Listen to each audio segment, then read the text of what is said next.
সম্পর্ক গোপন থাকলেও বিষয়টা পবিত্র থাকে, এটা কি বললেন মাহি? বিস্তারিত থাকছে প্রতিবেদনায়। ঢাকাই সিনেমার জনপ্রিয়তা নায়িকা মাহিয়া মাহি রাকিব সরকারের সঙ্গে বিচ্ছেদের পর পুরো দমে কাজে ফেরার ঘোষণা দেন নায়িকা। বর্তমানে সন্তান এবং কাজে ফেরা নিয়ে বেশ আছেন তিনি।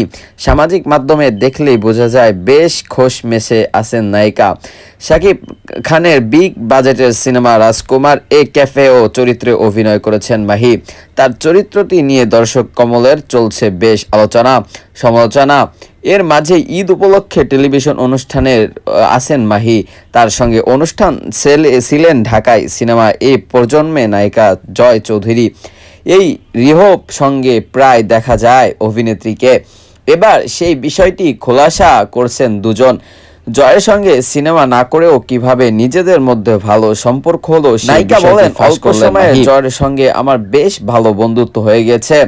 ও আমার সঙ্গে কোনো সিনেমায় কাজ করেনি, আর আমার সঙ্গে যেই নায়িকার কাজ করেন তাদের সাথে কখনোই আমার ভালো সম্পর্ক হয় না। পরিচালকের সাথে ভালো সম্পর্ক হয় না মাহিয়া মাহির সৌজন্য, কারণ আমি ভাবি রিহোর চাইতেও আমাকে ভালো করতে হবে, যার কারণে তাদের সঙ্গে আমার সম্পর্কটা ভালো হয় না। এটা শুরু এটা শুরুভাবে জয়ের সঙ্গে 2019 থেকেই আমার বেশ ভালো সম্পর্ক, কিন্তু গোপন রেখেছিলাম, কারণ যে কোনো জিনিস গোপন রাখলে সেটা সুন্দর থাকে।